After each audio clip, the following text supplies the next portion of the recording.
Good evening. Gold আর সিলভারের rally কিন্তু continue চলছে, যেখানে লাস্ট ভিডিও অনুযায়ী আমি বলছিলাম যে গোল্ড আর সিলভারের মুভ একদম ইনট্যাক্ট রয়েছে। গোল্ডের যে রেজিস্ট্যান্সটা দিয়েছিলাম সেটা হচ্ছে 162 163, আর সিলভারের ক্ষেত্রে 248 250।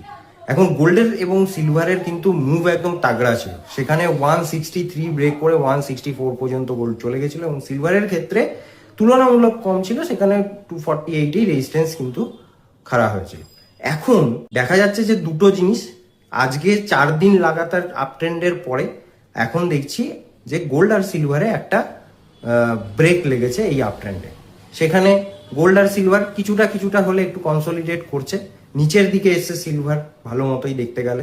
সেখানে যে লাস্ট আমাদের যে সাপোর্টটা আমি এখন আলোচনা করে দেবো সেটা হচ্ছে গোল্ডের ক্ষেত্রে 161,500 হচ্ছে সাপোর্ট, আর সিলভারের ক্ষেত্রে 241.5 হচ্ছে সাপোর্ট। এবার যদি এখান থেকে বাউন্স ব্যাক করে তাহলে গোল্ডের যে রেজিস্ট্যান্স আছে সামনাসামনি সেটা হচ্ছে 164 165, আর সিলভারের ক্ষেত্রে ওই রেজিস্ট্যান্স আগের যেটা ব্রেক করেনি, তাই ওই রেজিস্ট্যান্স হিসেবেই চলবো 248 আর 250।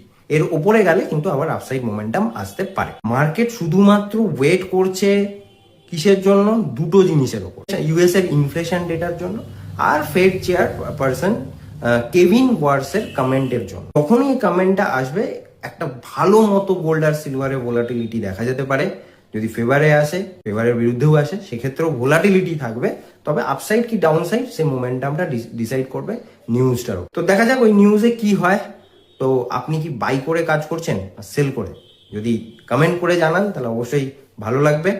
ভিডিও যদি ভালো লাগে লাইক করবেন, বন্ধুদের সাথে শেয়ার করবেন, আর ইনভেস্ট করতে গেলে নিচে দেওয়া নাম্বারে কল